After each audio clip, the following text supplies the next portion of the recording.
Being a fan of Square Enix in 2023 is kind of like being in an abusive relationship. On one hand, we get all sorts of games that we never thought we would get. We get Front Mission Remake. We get all of the Final Fantasy Pixel remasters. We get Live a Live. We get Octopath 2 and Octopath 1, Bravely Default and Project Triangle Strategy, and all these other great innovative old school traditional JRPG games.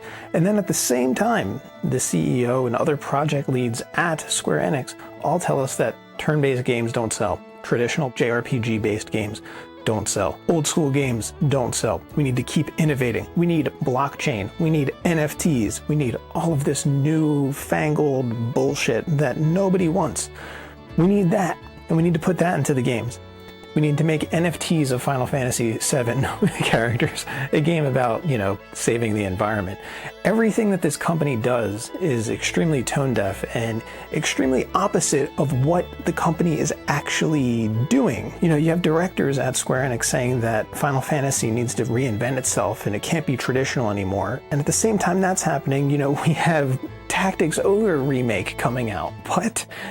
We have Front Mission remake coming out. What? We have all of these great games and all of these great classic games being remade and getting released. How does that make you feel if you are a project engineer or a project designer on those games, if you are working on those games, as some asshole in another team comes out and says, old school style games don't sell, so we have to re-envision what we want from Final Fantasy, as you are working on like Octopath or something. Like, that has to make you feel like shit. That has to make you feel terrible. Why would you do that? And every time that something happens with Square, is in the news, or somebody's getting interviewed, or there's a statement somewhere, it's always contradictory with what the company is doing or what a division in the company is doing.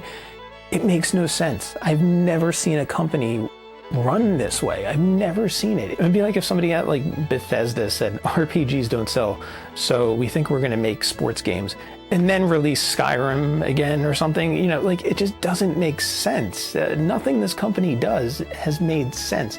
They have been making some absolute classics of games in the past few years, some absolute wonderful games. And yet after they do that, somebody at the company essentially comes out and shits in their cereal. Like Octopath 2 comes out, it's an immediate classic in the JRPG genre.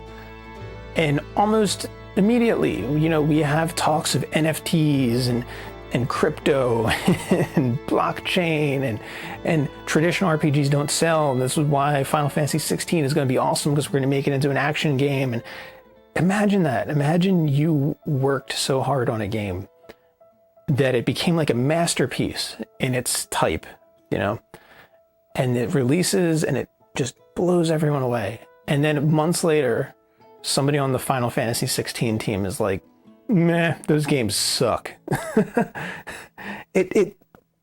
It boggles my mind. I don't get it. I would not want to work in a place like that where you have other departments and other divisions and higher ups like just hating on the type of games that I make, while other departments are also making those type of games. It's just mind-boggling. It's so weird watching this company run. As an engineer, as a programmer myself, I don't know how they do it. The only thing I can figure out from looking at the business structure of Square is all of these entities are just that separate that they just really have no clue what one another is doing, and they don't know that they're hating on them. They don't know that they're shitting on them. Maybe Yoshi or maybe the people in Final Fantasy 16 had no idea that Square was putting all this money into Front Mission Remake or like any of these other classic games that have been coming out. And that's why they spent like the past 2 years just saying how terrible traditional games are and stuff like that, and how Final Fantasy 16 needs to be different. Saying how the market for those games is dead, as Square is making games for that market.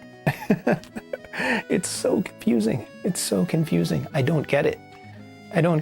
So on one hand, Square is like, here's the greatest JRPGs you've seen in years. And then on the other hand, they go, but you suck for liking them. You suck for liking these games. And, at any moment, we're just going to stop making these. It's so weird. It's so weird. Here's pixel remasters. Look how beautiful these games look. But, you know, next one is going to be blockchain. You know, even if this sells like crazy, which it has been doing, even if people went absolutely bonkers for collector's editions and physical media for these pixel remaster games, you know, blockchain's the future. We don't care about these. Doesn't make any sense. This company is so confusing. It's so confusing. I don't get it. I've tried to read up on it, but everybody at Square is so wrangled by their PR headmasters. Like, it's crazy. You watch like Yoshi P and you watch all these other people in interviews, and they're just like constantly looking over into the corner where like HR and like PR is just standing there with their arms crossed to like what they're allowed and what they can't say. It's weird. So much of this company is confidential, and maybe that is it. Maybe, like I said, maybe these people actually don't know what's going on at the company. So when they're told that they need to make Final Fantasy 16 an action game because action games are the future, they don't know that two other departments are actually working on traditional JRPG games. They don't know that Front Mission is getting remade. They don't know that Live a Live is coming out. They don't know anything about that. So they're just like, okay, action games the future, traditional JRPGs, they suck. Action games for everyone. Let's hype up our game. And then they're like, oh, wait, you guys are, what? Wow, you guys made an awesome game over here. It's weird. It's confusing. As a fan, I mean, I'm wearing a fucking Spirits Within t-shirt. Got this back in like 99. I don't know when the movie came out. 2000, right? It's so frustrating watching a company with tons of great IP, tons of great lore, tons of just great programmers and directors and all these people, and yet it seems like they're always at each other's throats, or they're always not really in the same singular direction from what everybody else around them is doing. I really wish this could get fixed. I wish the company could run like a well-oiled machine and really pump out a lot more games and stuff. But I guess if they did, they wouldn't be Square.